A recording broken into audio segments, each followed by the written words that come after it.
आपका बहुत बहुत स्वागत है हमारे इस खास बातचीत में और मुद्दा में। आइए हम अपने मेहमान से फिर से बातचीत शुरू करते हैं। शास्त्री जी, एक बार फिर से आपका स्वागत है। अब बात रही नेशनल कॉन्फ्रेंस को लेकर। 2-3 दिन से ये खबर आ रही थी कि नेशनल कॉन्फ्रेंस के नेता जो उमर अब्दुल्ला हैं वो दिल्ली आए। उन्होंने कई बीजेपी के नेता जैसे राम माधव हैं, अरुण जेटली हैं, या मौजूदा बीजेपी के जो अध्यक्ष हैं अमित शाह, उनसे मुलाकात हुई उनकी। उसके बाद कहा जाता है कि बीजेपी नेताओं ने फारूक अब्दुल्ला, जो कि अभी लंदन में छुट्टियां बिता रहे हैं, उनसे भी संपर्क किया गया। तो क्या बीजेपी के लिए एक बेहतर ऑप्शन नेशनल कॉन्फ्रेंस हो सकता है क्या? देखिए, नेशनल कॉन्फ्रेंस बेहतर ऑप्शन हो सकता है क्योंकि शुरू से ही नेशनल कॉन्फ्रेंस ने साफ कर दिया है कि वो चीफ मिनिस्टरशिप नहीं चाहते। तो भारतीय जनता पार्टी के लिए एक बहुत बड़ा मौका है कि वो अपना चीफ मिनिस्टर 6 साल के लिए रख सकती है। लेकिन यहाँ पर सवाल यह है कि नेशनल कॉन्फ्रेंस पे कितना एतमाद किया जाए, कितना विश्वास किया जाए, वो कब तलक उनके साथ है और कब छोड़ जाए, इसका कोई भरोसा नहीं है। हालांकि नेशनल कॉन्फ्रेंस के साथ पहले भी बीजेपी वहाँ पर सरकार बना चुकी है और वो चली भी है, लेकिन उस वक्त अटल बिहारी वाजपेयी थे। अब सिचुएशन थोड़ी सी अलग है। नेशनल कॉन्फ्रेंस ने बीच में ये कहा भी था कि भारतीय जनता पार्टी के साथ जाने का कोई प्रश्न नहीं उठता। अब वो आकर के मिले हैं, पता नहीं उनका किस तरह का हृदय परिवर्तन है, क्या होगा कुछ कह नहीं सकते, क्योंकि उमर अब्दुल्ला जो हैं वो दोनों तरफ की बातें करते हैं। एक तरफ वो भारतीय जनता पार्टी को सत्ता में आने से रोकने के लिए पीडीपी के साथ जाने की बात करते हैं, समर्थन की बात तो नहीं की। और एक तरफ वो दिल्ली में आकर के भारतीय जनता पार्टी के नेताओं और आरएसएस के नेताओं से मुलाकात करते हैं। तो ये मैसेज जो है वो बड़ा कंफ्यूजिंग मैसेज है। भारतीय जनता पार्टी भी मुझे लगता है कि उससे कुछ फर्म डिसीजन नहीं ले पा रही है। अदरवाइज जो भारतीय जनता पार्टी के लिए तो ये गोल्डन अपॉर्चुनिटी होगी अगर नेशनल कॉन्फ्रेंस के समर्थन से उनकी सरकार बन जाती है और 6 साल उनका चीफ मिनिस्टर काम करता है। लेकिन यहाँ पर सवाल यही है कि लगभग पीडीपी जैसी कंडीशंस जो है उमर अब्दुल्ला भी डालेंगे, तभी वो आगे बढ़ पाएगी बात। नहीं तो मुझे नहीं लग रहा है कि उसमें भी बहुत ज़्यादा कोई गुंजाइश नहीं है। देखिए, बीजेपी के लिए वो एक आसान ऑप्शन हो सकता है। और आप एक मैसेज जो आप चुनाव सभाओं के दौरान देते थे कि हमारा मुख्यमंत्री होगा बीजेपी का, और उस तरह से एक बात जो आप उसके विकास की बात करते थे, उसमें कहीं ना कहीं आपको एक जो शांत भाव से आपको सत्ता में रहने की आज़ादी नेशनल कॉन्फ्रेंस के साथ होगी। हाँ, हो सकता है कुछ हद तक।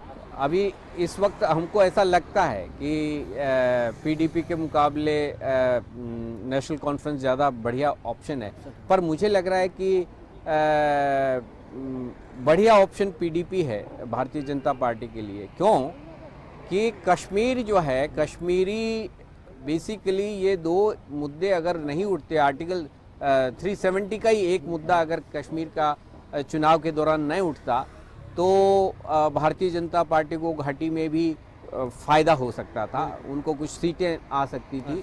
कारण क्या है उसका? कारण यह है कि वहाँ की पब्लिक भी अब परेशान हो चुकी है। ये आतंकवादी और ये सेपरेटिस्ट मूवमेंट और ये सब, इनको वो छोड़ करके आगे बढ़ जाना चाहती है और डेवलपमेंट के मुद्दे पे वो बात करना चाह रही है। तो पीडीपी भी इस चीज़ को सूंघ रही है कि डेवलपमेंट के बगैर हम यहाँ पर टिक नहीं पाएंगे। हम पाकिस्तान के साथ जाने के मुद्दे पे या जो अलगाववादी नेता हैं उनको समर्थन करके कुछ हासिल नहीं करने वाले हैं। उनको भी पता है कि यहाँ की जनता के बेटरमेंट के लिए अगर हम कुछ कर पाए तो हम यहाँ पर स्टेबल गवर्नमेंट दे सकते हैं और हमारी जड़ें भी मजबूत हो सकती हैं, और वो पॉसिबल है भारतीय जनता पार्टी के साथ लेने से। भारतीय जनता पार्टी भी इसी तरह के एजेंडे पे काम करना चाहती है ताकि वहाँ पर घाटी के लोगों का दिल जीत करके भारतीय जनता पार्टी कश्मीर की नक्शे को बदल सके। तो दोनों के लिए ये फ़ायदे का सौदा है कि पीडीपी और भारतीय जनता पार्टी साथ आएँ। भारतीय जनता पार्टी के लिए पीडीपी ज़्यादा फ़ायदे का सौदा रहेगा अगर दोनों का अलायंस होता है।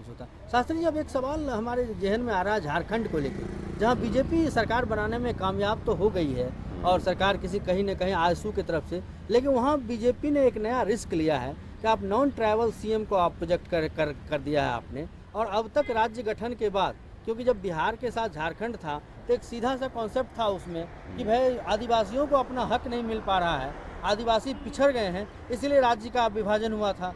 उसके बाद आदिवासी मुख्यमंत्री बनते गए, हालांकि वो राज्य लगातार विवादों में रहा और भ्रष्टाचार में लिप्त रहा, उसको लेके बड़ी बदनामी हुआ, उस राज्य का विकास तो रुक गया।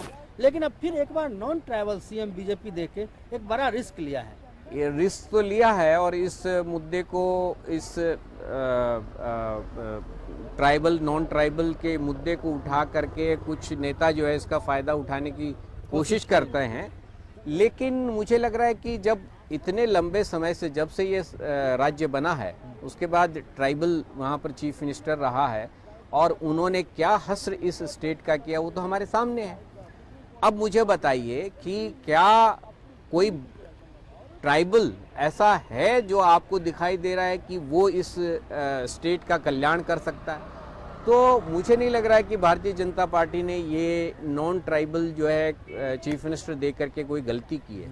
असल में पब्लिक को, ट्राइबल को और झारखंड के लोगों को एक ऐसा चीफ मिनिस्टर चाहिए जो चोरी न करे, जो बेईमानी न करे, जो पैसे न खाए और स्टेट के डेवलपमेंट के लिए काम करे।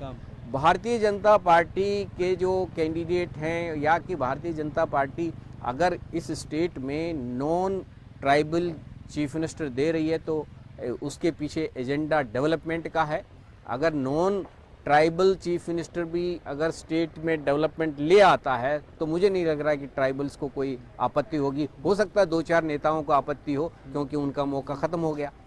चुनाव प्रचार के दौरान भी देखा गया कि जो शिबू सोरेन, हेमंत सोरेन जो मौजूदा वर्तमान में मुख्यमंत्री थे, उन्होंने इस बात को बड़ा उछाला था कि भाई ट्राइबल की भूमि है, ट्राइबल को हक मिलना चाहिए। उसके बाद ऐसे में बीजेपी ने भी एक कदम आगे बढ़ाकर इस बार एक रिस्क लेने की कोशिश किया कि भाई नॉन ट्राइबल दिया। भले ही वो लोग उठा रहे हैं कि मुद्दा कि वो छत्तीसगढ़ से हैं और जो बिहार के जो पूर्व मुख्यमंत्री नीतीश कुमार, उन्होंने भी इस मसले को उछाला है। उनको लगता है कहीं ना कहीं बिहार चुनाव में इसका फ़ायदा उठाया जाए। तो ये आपको लगता है कि ये कहीं ना कहीं कारगर या इसका एक असर दिखेगा? ये डिपेंड करेगा कि जो नॉन ट्राइबल चीफ मिनिस्टर आ रहा है वो किस तरह की परफॉर्मेंस देता है। अगर डेवलपमेंट का काम अच्छा चला और स्थितियां बेहतर हुई तो मुझे लग रहा है कि ये जो ट्राइबल के नाम पे जो पॉलिटिक्स कर रहे हैं इनका सुपड़ा साफ हो जाएगा। ये हेमंत सोरेन या इनके पिताजी या दूसरे जो ट्राइबल तमाम उठ खड़े हुए हैं, इन्होंने किया क्या है मुझे बताइए। एक कोड़ा साहब थे, ट्राइबल चीफ मिनिस्टर थे, आप देख लीजिए वो जेल भुगत रहे हैं। सोरेन के ऊपर, शिबू सोरेन जी के ऊपर कितने सारे आरोप लगे हुए हैं। तमाम दूसरे नेताओं की हालत खराब है। भारतीय जनता पार्टी के अपने ट्राइबल नेता जो हैं वो हार चुके हैं, उनकी इमेज जो है ट्राइबल्स के अंदर अच्छी नहीं है। तो या तो कोई डायनेमिक ट्राइबल नेता इनके पास होता जिसके बूते पे ये कहते कि चलिए ये डेवलपमेंट करेंगे। अब अगर आपके पास नेता नहीं है तो नॉन ट्राइबल लाइए और नॉन ट्राइबल के बूते पे स्टेट का डेवलपमेंट करिए, तो फिर ट्राइबल और नॉन ट्राइबल दोनों खुश होंगे।